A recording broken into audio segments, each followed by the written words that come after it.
ओम नमो भगवते वासुदेवाय। जय श्री कृष्ण। नमस्कार दोस्तों, स्वागत है आप सभी का हमारे चैनल भक्ति ज्ञान में। दोस्तों, आज मैं आपको ज्येष्ठ कृष्ण एकादशी अपरा अचला एकादशी व्रत की कथा और महत्व सुना रहा हूँ। भगवान श्री कृष्ण के अनुसार अपरा एकादशी के दिन भगवान त्रिविक्रम की पूजा की जाती है।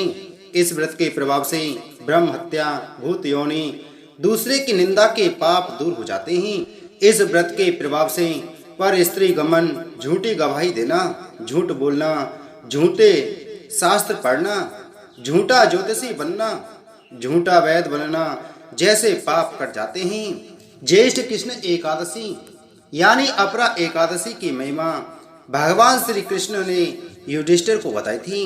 भगवान श्री कृष्ण ने धर्मराज युधिष्ठिर से कहा था कि हे राजन, यह एकादशी दो नामों से जानी जाती है, एक अपरा एकादशी और दूसरी अचला एकादशी। यह एकादशी अपार धन देने वाली है और जो मनुष्य इस एकादशी का व्रत रखते हैं वे संसार में प्रसिद्धि को प्राप्त हो जाते हैं। मुरलीधर भगवान श्री कृष्ण के अनुसार जो क्षत्रिय युद्ध से भाग जाते हैं वो नरकगामी होते हैं, लेकिन अपरा एकादशी अचला एकादशी व्रत के प्रभाव से ये भी स्वर्ग की प्राप्ति कर सकते हैं। जो मनुष्य गुरु की निंदा करता है वो नरक के भागी बनते हैं, लेकिन अपरा अचला एकादशी इन्हें भी उनके पापों से मुक्त कर देती है।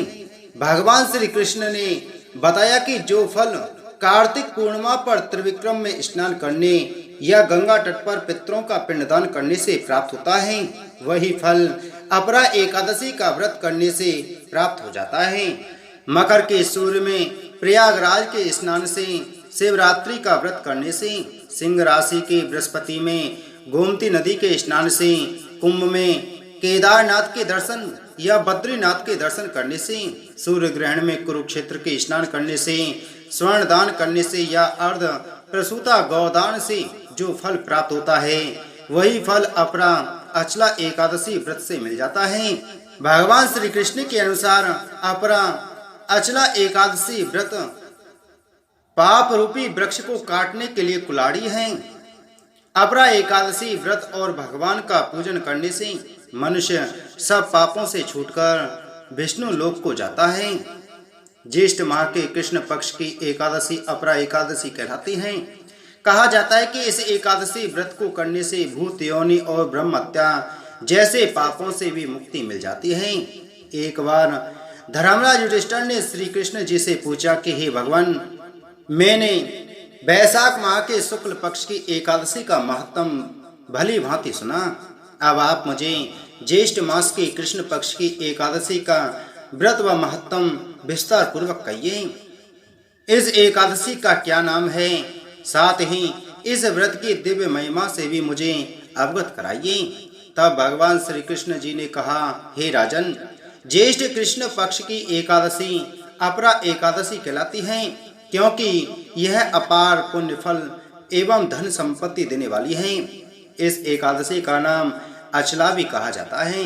जो भी मनुष्य इस व्रत को करते हैं वे पृथ्वी लोक के समस्त सुख भोग कर मोक्ष को प्राप्त होते हैं। यह एकादशी अचला तथा अपरा दो नामों से जानी जाती है।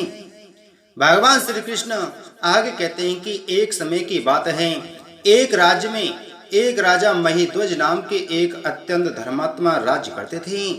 राजा महिध्वज जितने सदाचारी और धर्मात्मा थे, उनका छोटा भाई वज्रध्वज उतना ही अधर्मी पापी प्रवृत्ति का था।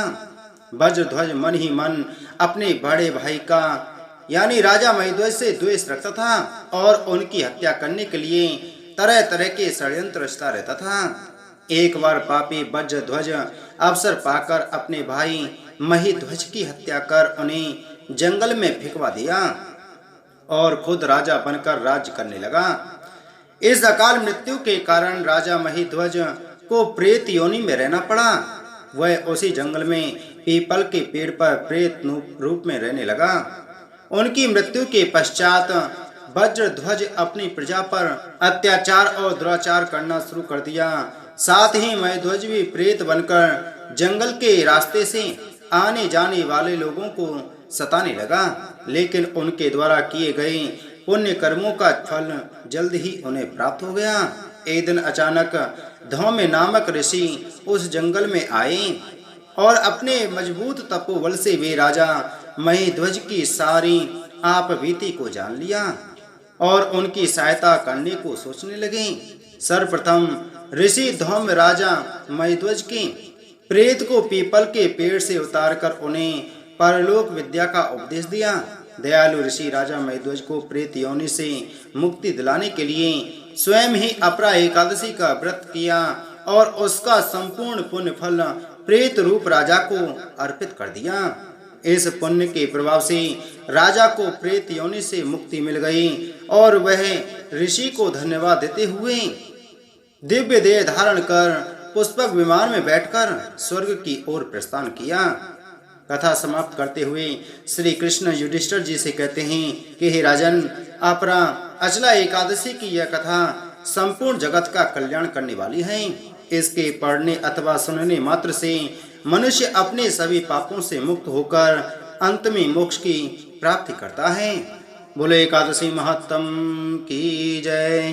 बोलो श्री कृष्णचंद्र भगवान की जय।